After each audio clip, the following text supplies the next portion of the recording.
Hello दोस्तों, स्वागत है आपका मेरे YouTube channel achievers point मोनाश classes में। और आज मैं आपके लिए मैथ का न्यू टॉपिक लेके आई हूँ जो है त्रिकोणमिति। मैंने बहुत सारे एनटीपीसी के जो क्वेश्चन अभी आ रहे हैं उन्हें एनालिसिस किया तो उसमें ये पाया कि त्रिकोणमिति के बहुत सारे क्वेश्चन आ रहे हैं। एक शिफ्ट में 3 से 4 क्वेश्चन इसके आ रहे हैं। तो आज मैं आपको इसका बेसिक पार्ट बताऊंगी और इसके क्वेश्चन जो रिलेटेड है वो पूरे रेलवे में आए वाले क्वेश्चन होंगे। तो आप हमारे चैनल पे बने रहिए और हमारे वीडियो को ध्यान से देखिए। और यदि आप नए हो तो हमारे चैनल को सब्सक्राइब जरूर करिएगा। और यदि आपको वीडियो पसंद आए तो लाइक कीजिए और हमारे चैनल को सब्सक्राइब कीजिए और हमारे वीडियोस को शेयर कीजिए। तो आज मैं सबसे पहले शुरू करूंगी कि त्रिकोणमिति होता क्या है, कैसे उसकी शुरुआत हुई। तो सबसे पहले त्रिकोणमिति का जो पूरा बेस है वो एक समकोण त्रिभुज पे रहता है और एक पाइथागोरस थ्योरम पे। तो समकोण त्रिभुज क्या होता है, या हम उसे इंग्लिश में बोलते हैं राइट एंगल ट्राइंगल। तो ये समकोण त्रिभुज है। तो ये समकोण त्रिभुज में एक कोण 90 डिग्री का होता है। तो ये वाला कोण 90 डिग्री का है।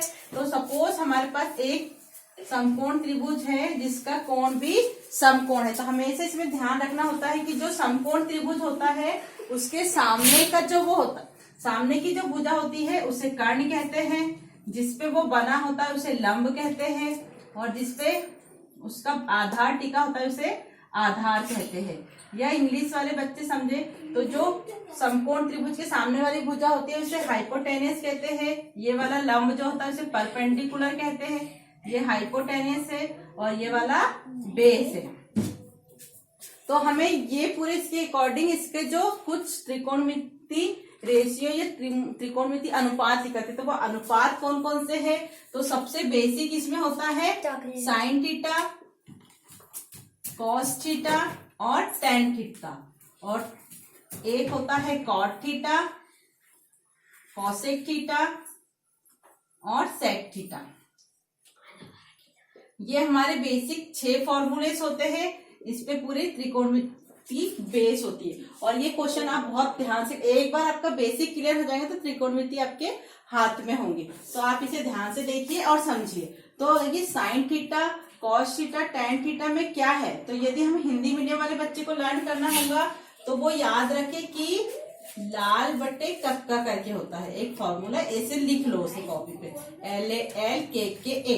तो ये जो LAL और KKA, L बटे K, L अपॉन K का मतलब होगा लंब बटे कर्ण, मतलब कि वो साइन थीटा है। लंब बटे कर्ण दैट मीन्स साइन थीटा है। कॉस थीटा के लिए बोले तो ये सेकेंड नंबर का होगा। A मतलब आधार, K मतलब कर्ण। कॉस थीटा इक्वल्स टू आधार बटे कर्ण होगा। टेन थीटा लंब बटे आधार। अब इसकी बात, ये तीनों बन गए हमारे। उसके बाद जो टेन थीटा का अपोजिट होता है कॉट थीटा, तो कॉट थीटा आधार बटे लंब उल्टा हो जाता है, आधार बटे लंब cot theta. Cosec theta sine theta का उल्टा होता है तो लंब बटे कर्ण साइन थीटा, तो कर्ण बटे लंब कॉसेक थीटा, कर्ण बटे लंब साइन कॉसेक थीटा, और सेक थीटा कर्ण बटे आधार। ये कर्ण बटे आधार हो जाता है सेक थीटा। तो ये sine theta, cos theta, tan theta की ये वैल्यू आप हमें ये इसे लिख लो लाल बटे कक्का। और यदि आप इंग्लिश मीडियम से है तो इंग्लिश मीडियम वाले इसे याद रखते हैं पंडित भोला प्रसाद हर हर बोले। तो इससे ये बन जाता है perpendicular upon hypotenuse equals to sine theta, base upon hypotenuse equals to cos theta, और perpendicular upon base equals to tan theta. और इसका अपोजिट कर देते हैं तो ये बन जाते हैं। और हिंदी मीडियम वाले इस टाइप से याद रखिए। इसके बाद 3 इसके बेसिक कॉन्सेप्ट होते हैं कि जो साइन थीटा होता है उसे हम 1 अपॉन कॉसेक थीटा लिख सकते हैं। ऐसे ही जो कॉस थीटा होता है उसे हम 1 अपॉन सेक थीटा लिख सकते हैं। और जो टेन थीटा होता है उसे हम 1 अपॉन कॉट थीटा लिख सकते हैं।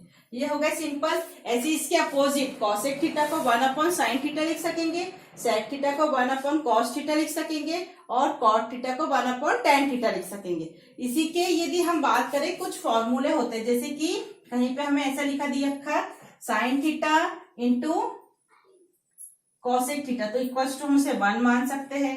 ऐसे ही cos theta into sec theta को 1 होता है, और ऐसे ही cot theta into tan theta लिखा दिखा कहीं पे भी तो हम उसे 1 मानेंगे। मतलब ये फॉर्मूला होता है sign theta into cosec theta 1, cos into sec 1, cot into ten into cot into tan theta 1। तो ये बेसिक पूरा कॉन्सेप्ट है।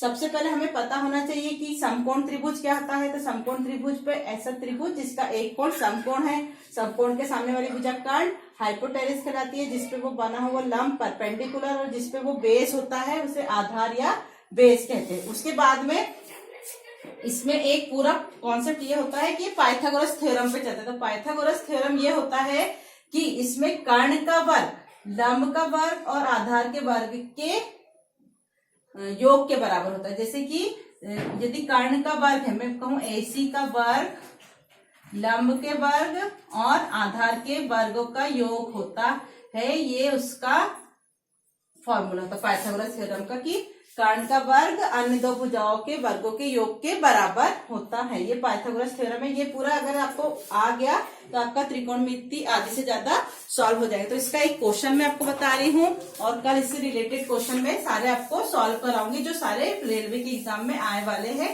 तो आप वीडियो को ध्यान से देखिए और यदि आपको वीडियो समझ में आया होगा तो इसे लाइक जरूर करिएगा। क्वेश्चन इस टाइप से आएगा कि यदि एक त्रिभुज ABC दिया है जिसमें एंगल B 90 डिग्री का है और यदि साइन थीटा इक्वल्स टू 3/5 दिया हो तो आपको फाइंड आउट करना है सेक थीटा।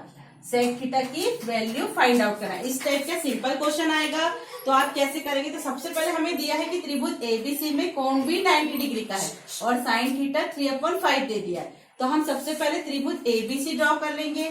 ये हमने त्रिभुज ABC ड्रॉ किया जिसका कोण भी 90 डिग्री, मतलब यहाँ पे जो एंगल B बनेगा वो 90 डिग्री का बनेगा और ये हमारा समकोण त्रिभुज। अब हमें साइन थीटा की वैल्यू 3/5 दे दी, मतलब साइन थीटा क्या होता है हमारे पास, लंब बटे कर्ण होता है। साइन थीटा इक्वल टू होता है लंब बटे कर्ण। तो इनडायरेक्टली उन्होंने हमें लंब की वैल्यू 3 दे दी है और कर्ण की वैल्यू 5 दे दी है। ये लंब 3 हो गया और कर्ण 5 हो गया। यदि हमें ये बेस पता चल जाए तो हम इजीली सेक थीटा को निकाल सकते हैं। तो हम यहाँ पे क्या करेंगे, वैसे तो ये टिपलेट्स हमें याद हो जाते हैं क्वेश्चन सॉल्व करते करते। ये 3 है, ये 5 है, तो यहाँ 4 आएगा। वो टिपलेट निकालने की मैं एक दिन आपको ट्रिक बता दूंगी, मगर अभी कैसे निकालेंगे, अगर ये मिसिंग वैल्यू है तो हम सपोज इसे x मान लेंगे और यहाँ पे समकोण त्रिभुज में सिर्फ एक ही फॉर्मूला होता है, पाइथागोरस फॉर्मूला। तो पाइथागोरस थ्योरम की अकॉर्डिंग हम यहाँ पे समकोण त्रिभुज ABC में पाइथागोरस थ्योरम लगाएंगे, जो होगा AC का स्क्वायर इक्वल्स टू AB का स्क्वायर प्लस BC का स्क्वायर। तो यहाँ AC का स्क्वायर मतलब 5 का वर्ग, AB का वर्ग 3 का स्क्वायर और BC की वैल्यू हमने x कंसीडर कर लिया तो x स्क्वायर मानेंगे। फिर 5 का वर्ग हो जाएगा 25, 3 का वर्ग हो जाएगा 9 प्लस x स्क्वायर।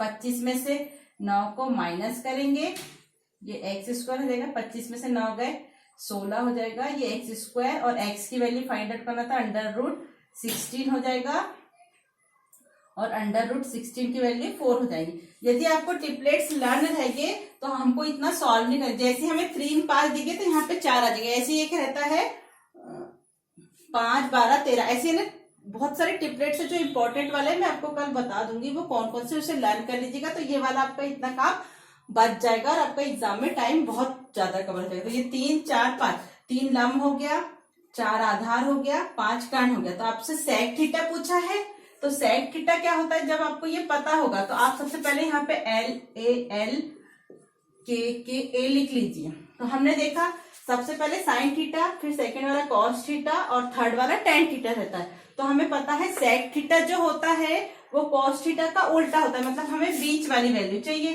तो कॉस थीटा आधार बटे कर्ण, तो सेक थीटा क्या हुआ हमारा, कॉस थीटा का उल्टा, मतलब सेक थीटा कर्ण बटे आधार होगा। कर्ण बटे आधार या K/A लिख लिया हमने। कर्ण की वैल्यू हमारे पास कितनी आई है, 5।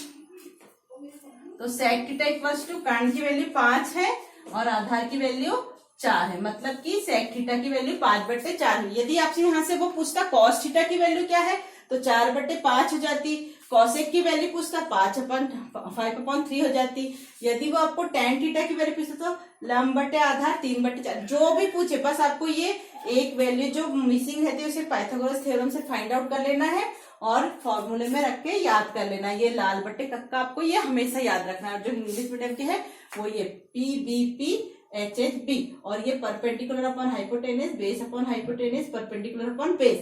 बस इसके अकॉर्डिंग आपको क्वेश्चन सॉल्व करना है। मैं आपको इससे रिलेटेड कल क्वेश्चन ला के दूंगी और आप उसे देखिएगा जरूर। और यदि आपको वीडियो समझ में आया तो जरूर हमारे चैनल को लाइक कीजिए, शेयर कीजिए और हमारे चैनल को सब्सक्राइब कीजिए। Thank you.